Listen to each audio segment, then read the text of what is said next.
Kia ora from New Zealand, back again. I did a video last night on techniques for spiritual warfare with visualization and breath and intention. And this morning a news item popped up on my feed, and it's about that outage that was happening last night globally with the computers, the tech. And this is something that I've spoken on before, and one of the things that is happening in our society, we're slowly being herded towards relying more and more and more and more on the tech, on the phones, on the apps, for convenience and things like that. Like, have you got the app for this? Have you got the app for that? You can zap your groceries, you can order this, you can do a recipe, your fridge can tell you if you run out of lettuce. Do all the banking on there, you know that the aim is to have a cashless society, which would take away all our power a fair bit, and the point is that if we're reliant on this system, which was supposed to be like super duper, 5G was going to be faster, it was going to be better, it was going to be all these things, and clearly it's not. It's just part of this plan to get everyone reliant on it. So what happens with these 15-minute cities and things that they're talking about, and getting ready, like with the weather bombs, and say for Australia, for instance, on the eastern coast, they're going to wipe out all of that. It's all going to be flooded, swished away. There's going to be tons of homeless people, and they're going to squish them all into these. Some of them won't make it, but they're going to squish them all into these 15-minute cities all over the place. So then you're stuck. You're stuck with your credit system, you're stuck with your money, you're stuck with your freedom, you have to have X amount of credits to travel places. There's all sorts of stuff, and they're sneakily, behind the scenes, putting all the pieces into place, and have been for quite some time. It's all part of their big plan. And and doing the big distraction, the smoke and mirrors. Look at this over here while we do this with sleight of hand over here. And so, I've said for quite a few years what's going to happen when the internet goes down and we don't have an internet. What? You can't access your funds. You can't, like all the automated stuff, all the credit cards. It's like we saw this after the earthquakes. Unless you had cash, you were screwed, because there was no power, there was no water, there was nothing, and it was like that way in parts of the city. This is in Christchurch. Quite some time, and if you didn't have cash on hand, you couldn't do your bartering. You couldn't go and buy some water from the dairy, which was operating without fridges and things. There's a whole lot that we take for granted that you are forced to think about when it's taken away. So, last night's just a little tester. Imagine if the internet went out, like for a whole country, or like completely out. It would be exactly like after the earthquakes, except there wouldn't be liquefaction and broken buildings. But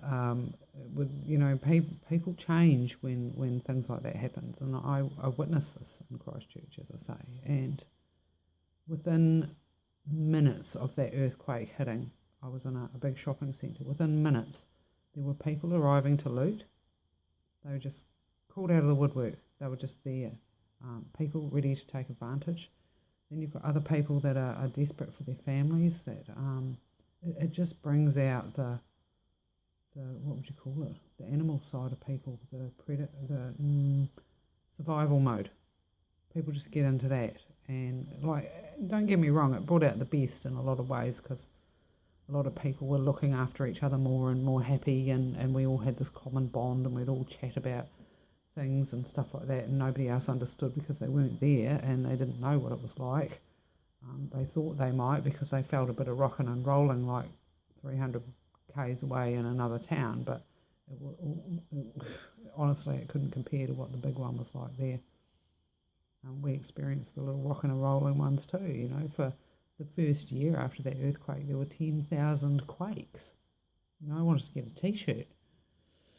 Anyway, my point is that when these things are taken away, it changes people, and I think the long-term aim, obviously, is to get people reliant and plugged in, and they've taken away all sorts of rights. They're looking at taking away people's right to grow vegetables. Like what?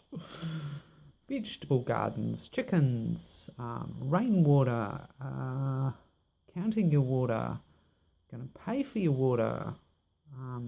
These are all free things of the land, and they're nailing them all down. Like, who came along in the first place and said, you have to pay for this little piece of land, and like it grew into this big thing.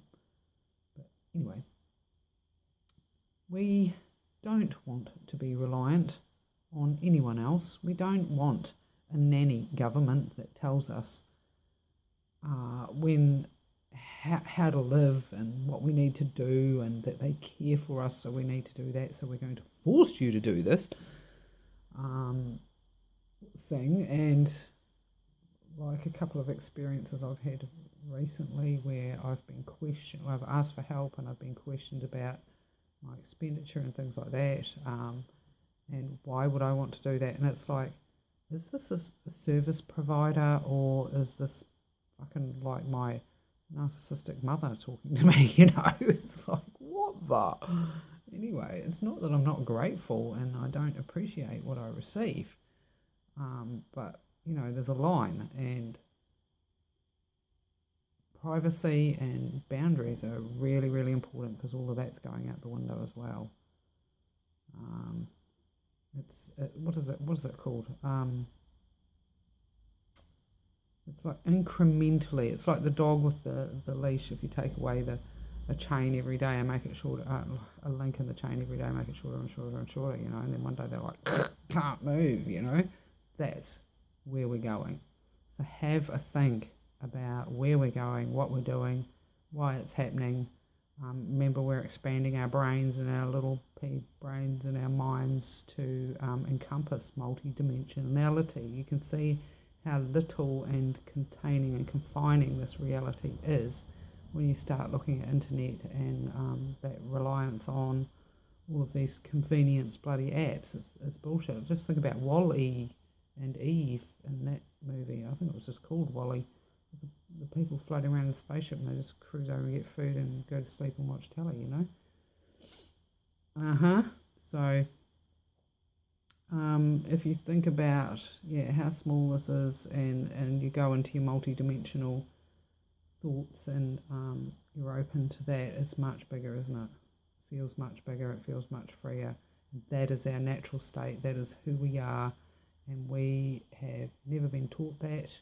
We've never even known it, unless you were really lucky. I grew up with no guidance whatsoever in these matters.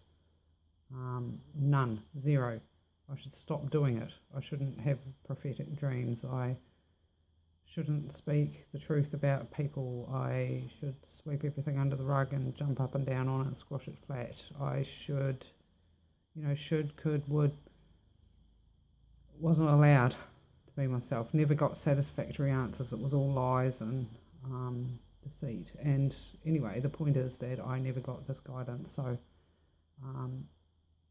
and I never really had that with my first child. With my second child, I had a lot can change in 11 years, and it did. And my second son got raised very differently to be thoughtful about what's going on, and his boundaries and his clarity and his energy and his fields, and why something's happening and why it's not, and all those types of things, and the energy work, of course. So children are way open to that. So my point is that children, our children, it's our job to educate them. Like this nanny governments and 1% and whatnot wanted to keep us dumb. So they didn't give us this information. So I'm sharing this information now. I didn't have it, so I'm sure there's other people out there in the same boat. And I can appreciate the difficulties in encompassing new ideas and stretching your boundaries, but it's really, really necessary now. So we have to do it. It's it's a matter of our survival. So yeah. So think about what's happening globally. Get your brain and your mind and into that bigger picture. Get your heart motivating your thoughts. Be motivated by love and all you think, say, and do. Be kind. Do no harm. Be kind to yourself, always first, and filling your own cup. So you do this food for thought, and remember, get out in nature. And take my advice because I'm not using it. No, not true. I intend to get out in nature today. So, and I'm sitting here watching nature going past my window, which is pretty cool. Anyway, kia ora, and as I say, take care. Expand your mind and brain and do your breathing and your energetic work. Clear and set your day for what you want to see in it. We're here as creators. We co-create with this energy. This energy is the universe. It's source energy. It's what everything's made of, and we're creators and we use this energy to create. So what do you want to create? Have a think about that. So kia ora. Have a fantastic day and take care, and I'll speak to you next time. Bye. Cheers.